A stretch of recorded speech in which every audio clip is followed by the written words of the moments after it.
Hello everybody, welcome back to NEETPod. My name is Absar Alam and you're watching NEETPod. In the last two lectures, we discussed about the economic importance of the bacteria. Today in this lecture, we'll discuss about the blue-green algae or cyanobacteria. So let's start with the blue-green algae. Blue-green algae. Blue green algae की बात करें तो अगर आपको याद हो तो to kingdom classification के अकॉर्डिंग इसे मिक्सोफाइसी और साइनोफाइसी के अंतर्गत में रखा जाता था एल्गी में। सो आइए लिख लेते हैं, according to two kingdom classification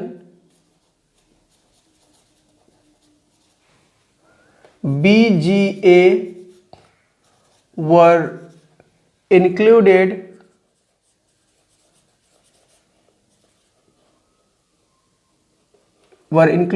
in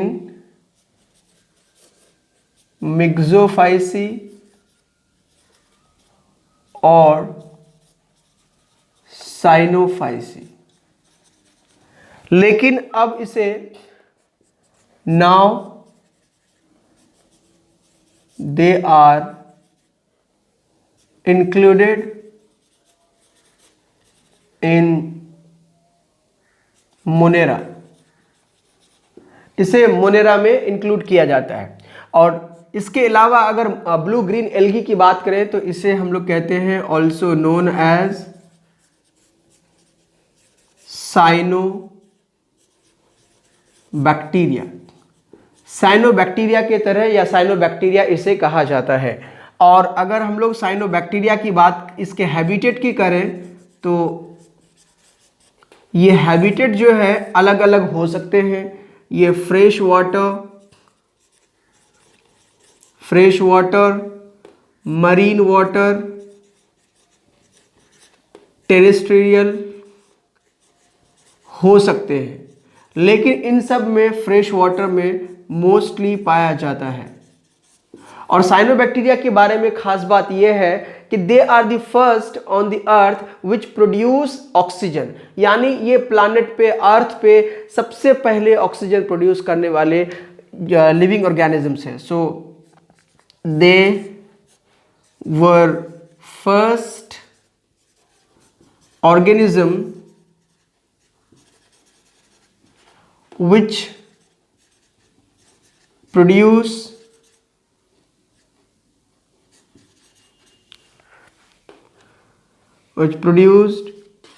O2 on the earth। इसके अलावा अगर हम लोग साइनोबैक्टीरिया की बात करें तो इसमें डिफरेंट टाइप्स के पिगमेंट्स पाए जाते हैं, जैसे क्लोरोफिल ए पाया जाता है, कैरोटीनॉइड्स पाया जाता है, सी फाइकोएरिथ्रिन और सी फाइकोएरिथ्रिन, जिसकी वजह से इसका कलर जो है वो ब्लू, ग्रीन, कभी येलो और फिर रेड भी होता है। तो आइए हम लोग पिगमेंट की बात करते हैं। पिगमेंट्स जो पाए जाते हैं उसको देखते हैं। जनरली अगर हम लोग बात करें तो chlorophyll A, carotenoids, chlorophyll A पता है आपको ग्रीन के लिए या ग्रीन कलर, ये येलो कलर प्रोवाइड करता है। इसके अलावा सी फाइकोसाइनिन ब्लू कलर के लिए रिस्पॉन्सिबल, और इसी तरीके से सी फाइको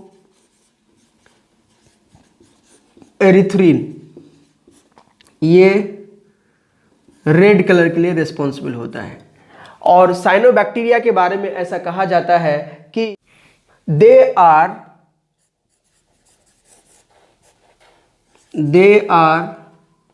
फोटोसिंथेटिक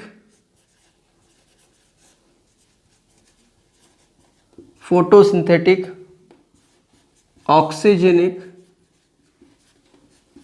प्रोकैरियोट्स। ये साइनोबैक्टीरिया को कहा जाता है कि ऐसे ऑर्गेनिज्म है जो फोटोसिंथेटिक ऑक्सीजेनिक प्रोकैरियोट्स के रूप में जाने जाते हैं। अब इसके हम लोग बात करते हैं फॉर्म्स की। इसके डिफरेंट फॉर्म्स हो सकते हैं, देखिए उनके फॉर्म्स क्या क्या हो सकते हैं अलग अलग में, जैसे कि अगर हम लोग बात करें तो ये यूनिसेलुलर हो सकता है, यूनिसेलुलर, जैसे कि एग्जाम्पल है स्पाइरुलिना, और स्पाइरुलिना को एज ए फूड इस्तेमाल किया जाता है, edible and used as fodder for cattle, चौपायों के लिए चारा के रूप में इस्तेमाल किया जाता है। ये कॉलोनियल हो सकता है, यूनिसेलुलर हो सकता है, कॉलोनियल हो सकता है। कॉलोनियल में अगर हम लोग बात करें तो इसका एग्जाम्पल है एनाबीना, माइक्रोसिस्टिस, और लास्ट में अगर हम लोग बात करें तो ये फिलामेंटस भी हो सकता है, फिलामेंटस। और फिलामेंटस का अगर आपको एग्जाम्पल बताएं तो ऑसिलेटोरिया, और ऑसिलेटोरिया के बारे में ऐसा कहा जाता है कि they can survive up to the temperature of 80 to 90 degree, यानी हॉट स्प्रिंग्स में या हॉट वाटर में ये पाया जा सकता है। So can survive up to 80 degree Celsius temperature, जिसमें हॉट वाटर भी हो सकता है। सो ये ऑसिलेटोरिया के बारे में इंपॉर्टेंट बात है जिसके बारे में हमने यहाँ डिस्कस किया। साइनोबैक्टीरिया जितने भी हैं उनके अलग अलग फॉर्म हो सकते हैं, यूनिसेलुलर हो सकता है, कॉलोनी में पाया जा सकता है, या फिलामेंटस हो सकता है। अब इंपॉर्टेंट स्ट्रक्चर की बात करते हैं कि साइनोबैक्टीरिया का स्ट्रक्चर या उसकी संरचना कैसे होती है। सो आइए बात करते हैं इसके स्ट्रक्चर की।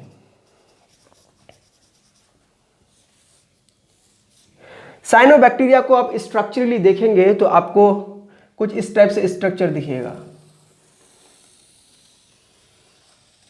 ये, और इसके बाहर डबल सेल वॉल पाई जाती है, कुछ इस टाइप से।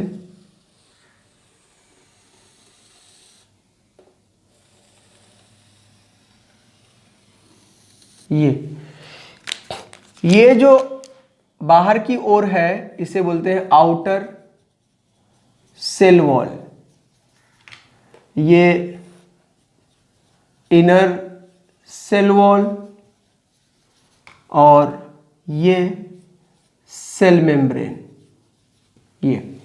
और सबसे बाहर की ओर म्यूसिलेजिनस सब्सटेंसेस पाए जाते हैं कुछ इस टाइप से, या एकदम पतली परत पाई जाती है म्यूसिलेजिनस की।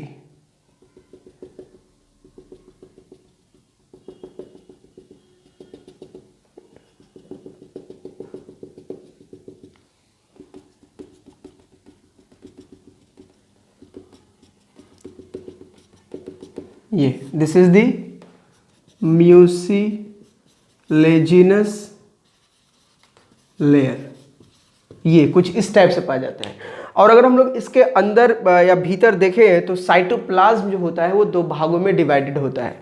सो हम लोग इसको ऐसे डॉटेड लाइन से दिखा देते हैं।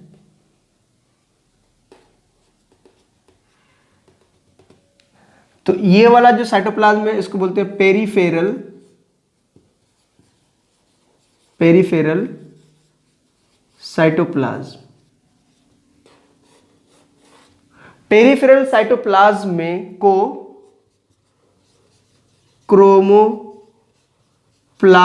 भी कहते हैं, और इसके पास थाइलेकॉइड भी पाया जाता है, और इसके अलावा थाइलेकॉइड्स पे पिगमेंट्स पाए जाते हैं, इसी कारण इसको क्रोमोप्लाज्म भी कहा जाता है। और थाइलेकॉइड जो है कुछ इस टाइप से पाए जाते हैं,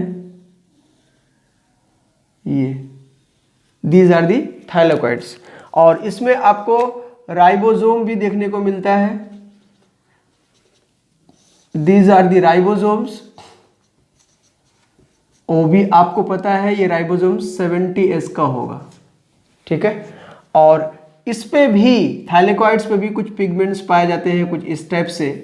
तो दिस इज द थाइलेकॉइड और इसके ऊपर जो है ये पिगमेंट्स है, ये कुछ इस टाइप से स्ट्रक्चर पाया जाता है। दिस इज दी, और बीच में अगर आपको देखा जाए तो सेंट्रल साइटोप्लाज्म जो होता है इसमें न्यूक्लियर मटेरियल या जेनेटिक मटेरियल पाया जाता है, और इस जेनेटिक मटेरियल को कहा जाता है डीएनए या न्यूक्लियोइड, ये कुछ इस टाइप से। और सेंट्रल साइटोप्लाज्म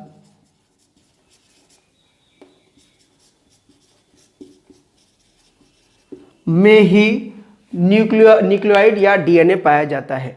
अब हम लोग बात करते हैं साइनोबैक्टीरिया के अपने स्टोर फूड को रखता है। सो स्टोर फूड के बारे में अगर बात करें हम लोग तो इसमें अल्फा ग्रेन्यूल्स जो कि स्ट्रक्चरली सिमिलर होते हैं ग्लाइकोजन के, ये। और दूसरा बीटा ग्रेन्यूल्स, ये फैट ड्रॉपलेट्स होते हैं। तो ये अपने स्टोर फूड को इस तरह से रखता है। इसके बाद बात करते हैं कि ये इकोनॉमिकली कैसे इंपॉर्टेंट है। एक्चुअली सॉइल को फर्टिलिटी प्रोवाइड करने का काम करता है, एज ए ग्रीन मैन्योर इस्तेमाल किया जाता है।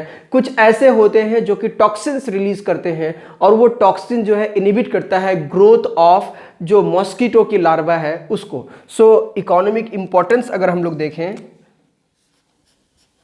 इकोनॉमिक इंपॉर्टेंस, तो बेसिकली जैसे मैंने कहा कि इसका ये जो होता है प्रोवाइड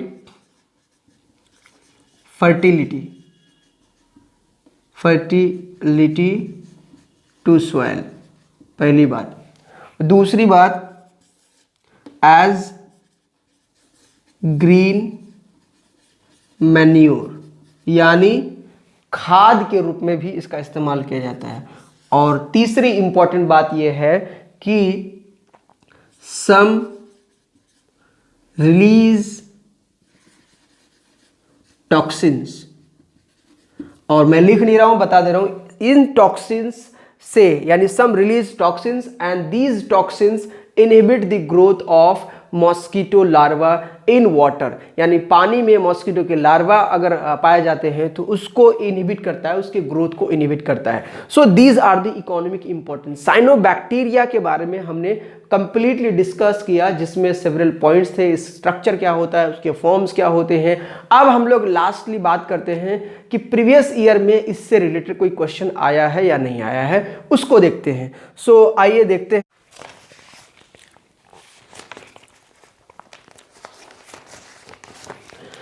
सो 2009 में AIPMT में एक क्वेश्चन है, सीधा सीधा सिंपल सा क्वेश्चन पूछ दिया है। और क्वेश्चन है, मैं लिख देता हूं कि oxygenic photosynthesis, oxygenic photosynthesis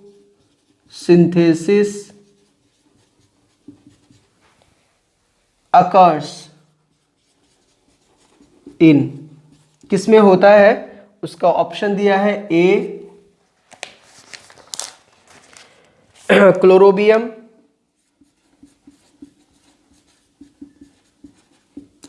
B क्रोमैटियम, सी ऑसिलेटोरिया और डी रोडोप्सिन, रोडोस्पाइरुलम, सॉरी रोडोस्पाइरुलम,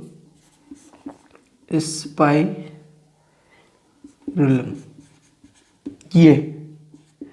अब देखिए सीधा सीधा क्वेश्चन पूछ दिया है, ऑक्सीजनिक फोटोसिंथेसिस अकर्स इन। तो अब इसका आंसर मैं ज़्यादा आपको परेशान नहीं कर सकता। देख लीजिए, ऑसिलेटोरिया है और मैंने यहाँ पे आपको ब्लू ग्रीन एल्गी में बताया है कि दे आर यहाँ पे दे आर फोटोसिंथेटिक ऑक्सीजनिक प्रोटोकैरियोट्स, और उसके एग्जाम्पल आप देख सकते हैं। सो ये आंसर हो जाएगा आपका सीधा सीधा। अगर आपको एग्जाम्पल याद है ऑसिलेटोरिया उसमें आता है, तो आप 2009 के इस क्वेश्चन को सॉल्व कर सकते हैं। So that's all about the cyanobacteria, जिसमें हमने डिटेल में बात की और उससे रिलेटेड कौन से क्वेश्चन आया है प्रीवियस ईयर में हमने डिस्कस किया। अगर आपको मेरी वीडियो अच्छी लगती है तो प्लीज़ चैनल को सब्सक्राइब कीजिए, लाइक कीजिए, शेयर कीजिए। Thank you so much for watching. See you soon in the next video.